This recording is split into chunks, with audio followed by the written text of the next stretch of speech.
کرا دیتا. اگر یہ بوڑھے کا بل درست کر دیتا تو گھر جاتے تک دعائیں دیتا، گھر جاتے تک دعائیں دیتا. جس کو ملتا کہتا ہے کوئی بھلے مانس بیٹھا تھا، ایک نوجوان تھا، اللہ اس کا بھلا کرے، اللہ اس کی اولاد میں، اللہ اس کے رزق میں برکت ڈالے. ایسے ملا جیسے بڑے آدمیوں کو ملتے ہیں، پانی بھی پلایا، میرا بل بھی درست کر دیا. یہ عبادت ہے. تو یہ ہے اصل انسانیت. ہمارا تو عید کا گوشت بھی اس کے گھر جاتا ہے جہاں سے آتا ہے. ہم تو بیمار بھی اس کو پوچھنے کے لیے جاتے ہیں جو ہمیں پوچھنے کے لیے آتا ہے.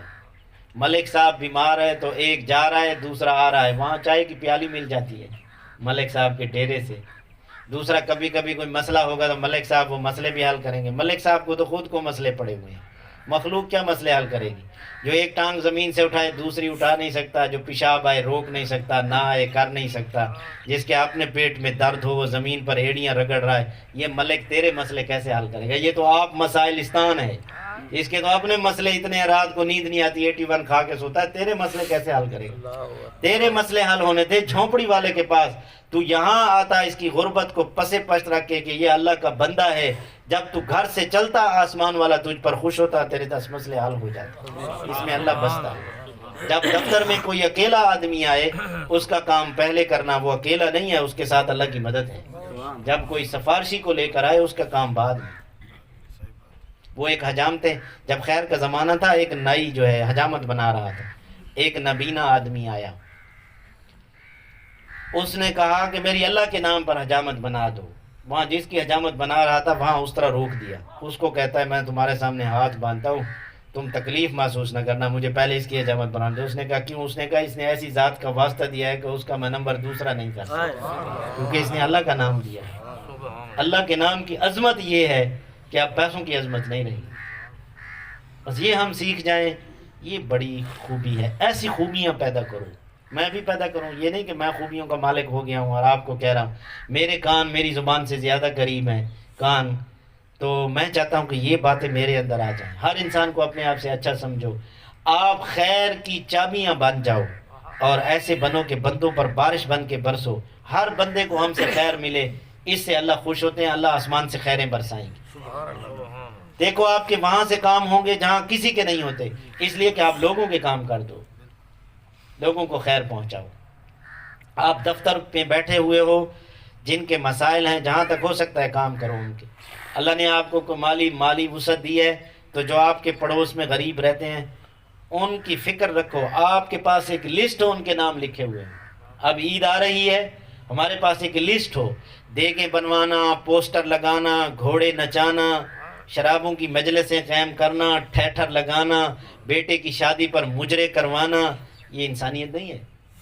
ہماری فہرست میں تو ان غریب لوگوں کے نام ہوں جن کی بیٹیاں جوان ہیں.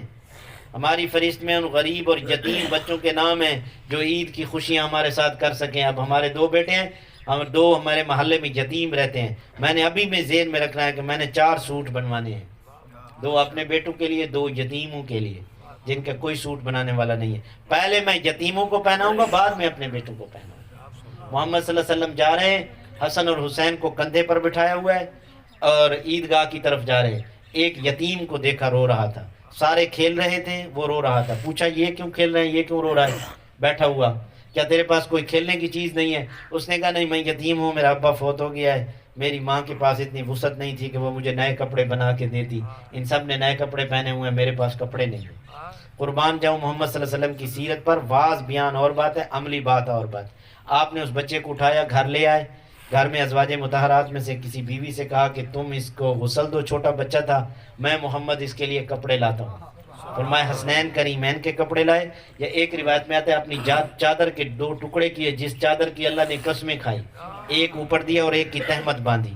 اس بچے کو کندھے پر اٹھایا اور وہاں سے گزرے. جو بچے باپ والے تھے وہ بھی رو رہے تھے کہ ہم یتیم ہوتے محمد کے کندھوں کی سواری تو کرتے. پھر آپ عیدگاہ میں تشریف لائے، بچے کو اتارا، وہ نیچے بیٹھنے لگا. فرمایا تو نیچے نہیں بیٹھے گا، آج میں محمد کے ساتھ ممبر رسول پر بیٹھے کیونکہ تیرا باپ نہیں ہے. اور آپ نے اس کے سر پر ہاتھ رکھا اور ساری دنیا کے جو اس وقت موجود تھے مسلمان ان کو یہ پیغام دیا کہ جو یتیم کے سر پر ہاتھ رکھتا ہے اس کے ہاتھ کے نیچے جتنے بال آتے ہیں اللہ اتنی نیکیاں دیتے ہیں. یتیم کو عزت دی، غریبوں کو عزت دی، فقراء کو عزت دی، بیوہ کو عزت دی، مطلقہ کو عزت دی، عورت کو مقام دیا، غریبوں کو مقام دیا، حسن سلوک سکھایا، پڑوسی کے حقوق بتائے، بڑوں کے آداب بتائے، چھوٹوں پر شفقت سکھائی، جانوروں کے حقوق سکھائے، راستے کے حقوق سکھائے، آپس میں حسن معاشرت سکھائی. آج وہ نبی کی زندگی گم ہو گئی. آج ہمارے پاس نہیں ہے. آج ہمارے پاس تقریریں ہیں، کتابیں ہیں. وہ ایک بزرگ نے دوسرے کو کہا کہ تیرے اخلاق ٹھیک نہیں ہیں. اس نے گھر جا کے اخلاق کے موضوع پر کتاب لکھ دی اور اس کو ہدیے میں بھیجی. اس نے کتاب کے پیچھے لکھ دیا کہ میں نے یہ نہیں کہا تھا اخلاق نہ دانت کہ تو اخلاق جانتا نہیں ہے، میں نے یہ لکھا اخلاق نہ دارت، تیرے پاس اخلاق نہیں ہے، جانتا تو ہے. جو کتاب لکھ دی. ایک ہے اسلام کو جاننا، ایک ہے اسلام کی عملی زندگی. اسلام میں تو جھوٹ نہیں ہے اور ہم تو کہہ رہے ہیں کہ جی سچ بولتے ہیں تو ہمارا کام نہیں چلتا.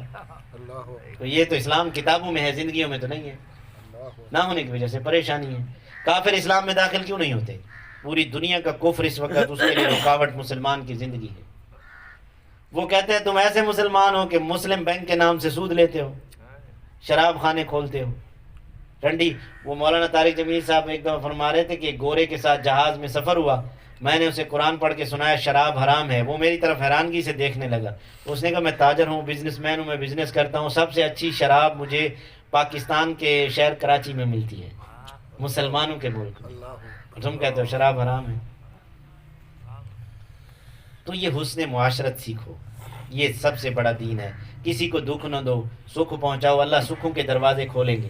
بیٹیوں کو ان کا حق دو، بہنوں کو ان کا حق دو، حرام کے سارے دروازے بند کر دو. آنے والے کی صدائیں سنو، جس کے کام لٹکائے ہوئے ہیں ان کے کر دو، جن کا قرضہ دینا ہے سارے کام چھوڑ دو. بھائی بھلا مقروض آدمی بھی فنکشن کرتا ہے، مقروض آدمی دعوتیں کرتا ہے. اللہ کے نبی مقروض کا جنازہ نہیں پڑھتے تھے. یہ حدیث کی کتابوں میں ہے، پڑھو، علماء سے پوچھو. حضور صلی اللہ علیہ وسلم آتے ہی جنازے کا پوچھتے تھے. آج کل تو آپ نے ہمیں لندھا بنا دیا ہے، آپ جو کام بھی کریں تو ہم آپ کے لیے دعائیں کر رہے ہیں. آپ 10 روپے مسجد میں دیتے ہیں تو ہم پیچھے آدھا گھنٹہ دعا کرتے رہتے ہیں اللہ ان کے کاروبار میں برکت عطا فرمائے. چاہے تم نے آگے بٹھی بھی لگائی ہوئی. مولوی لندھا ہو گیا، لوسی ہو گیا، مالدار بخیل ہو گیا، مولوی لوسی بن گیا. اس لیے وہ حلال حرام کی تمیز نہیں کرتا. اللہ کے نبی مرنے والے کے بارے میں پوچھتے تھے کہ یہ مقروض تو نہیں ہے. اگر وہ قرض دار ہوتا حضور ان کا جنازہ نہیں پڑھاتے اور کسی مسلمان سے کہتے تھے اس کا جنازہ پڑھا دو.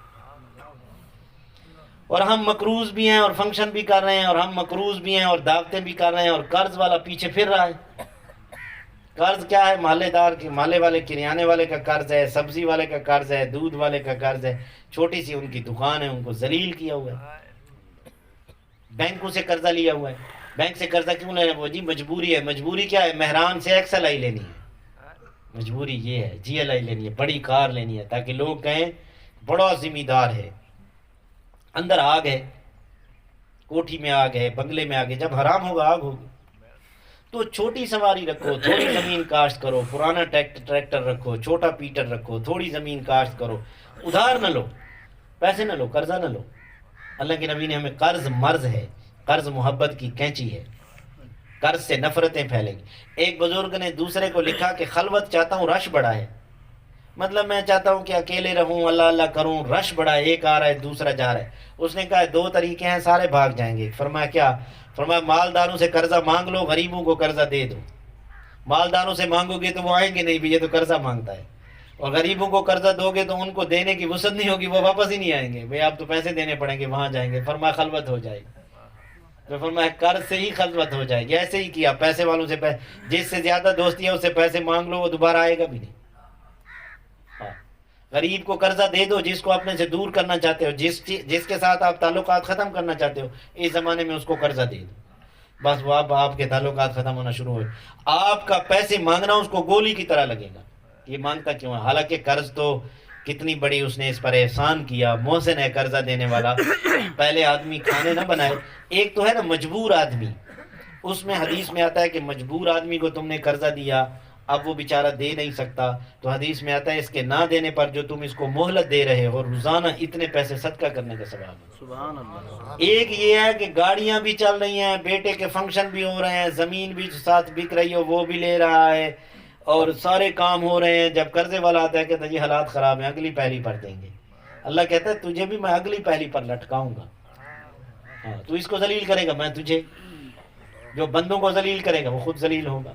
کہتا جی میرا فلانا کام ہو جاوے بس پھر سارے کام درست ہو جائیں گے. وہ اللہ کے بندے یہ ان سے کام درست نہیں ہوتے. جو جہاں جہاں ہماری یہ فرقیاں اٹکی ہوئی ہیں، جہاں جہاں ہم نے ذہن لڑایا ہوا ہے کہ بس ایک میرا بل پاس ہو جائے نا جو پڑا ہے 70 لاکھ والا، سارے مسئلے حل ہو جائیں گے. اللہ کہتا ہے تو پاگل ہے، یہ کئی لوگوں کے بل پاس ہوئے ان کے مسئلے حل نہیں ہوئے. کہتا ہے یہ 7 والی مارکیٹ میری بن جائے نا مسئلے حل ہو جائیں گے. جس کی 10 مارکیٹیں ہیں اس کے مسئلے حل ہو گئے ہیں. کہتا جی میرے بیٹے کی کوئی ایسا وظیفہ بتاؤ میرے بیٹے کی نوکری لگ جائے بس پھر سارے مسئلے حل ہو جائیں گے. جس کے 4 بیٹے سرکاری ملازم ہیں ان کے مسئلے حل ہو گئے ہیں. پھر مسئلے حل یہاں سے نہیں ہوتے. مسئلے حل تب ہوں گے جب تو لوگوں کے مسئلے حل کرے گا جن کے تو نے مسئلے لٹکائے ہوئے ہیں. ایک کھالے کے دستخط، پٹواری، قانونگو، تحصیلدار، یہ سارے طبقے، ڈاکٹر. اب جس نے مسئلے لٹکائے ہوئے ہیں ان کے مسئلے لٹکے رہیں گے. کوئی مولوی بھی مسئلہ لٹکا اس کا بھی لٹکا رہے گا. اب دیکھو کتنا ہم طبقاتی طور پر پریشان ہیں. ایک بھائیوں کا وہ کہہ رہے تھے کہ درخت پر جھگڑا ہوا، عدالت میں چلے گئے، پیشی در پیشی، کورٹ میں فیصلے، وکیلوں کی فیس. اب ایک منشی فوٹو کاپی کے 500 روپے مانگتا ہے، 5 روپے کی فوٹو کاپی ہے، 495 روپے کی کرپشن ہے. آپ اندازہ لگائیں. وہ اس کو کہو نا جی فوٹو کاپی، وہ کہتا ہے 500 روپے دو میں فوٹو کاپی کرا کے لاتا ہوں.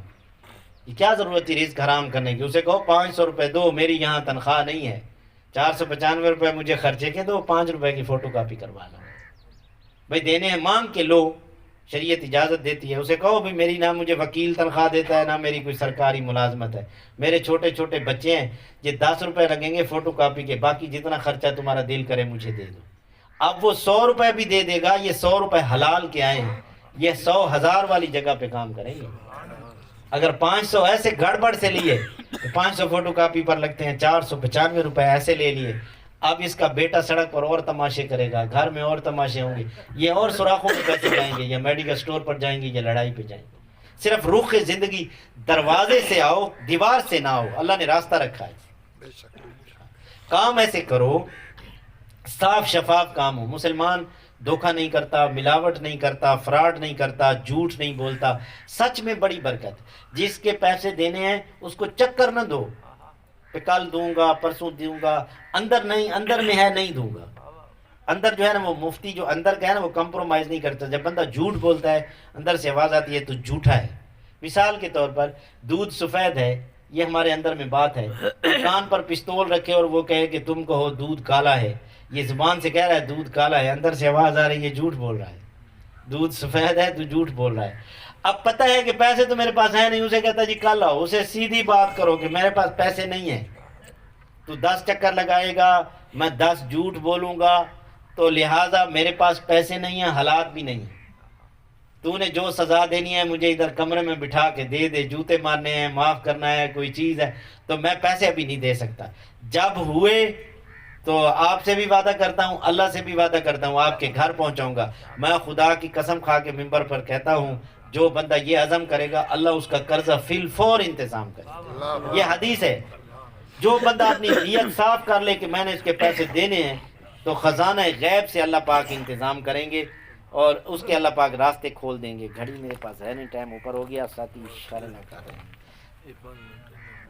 ہاں 2 منٹ رہ گئے. تو یہ عرض کرنے کا مقصد یہ ہے کہ یہ جب ہم اپنی نیتوں کو درست کر لیں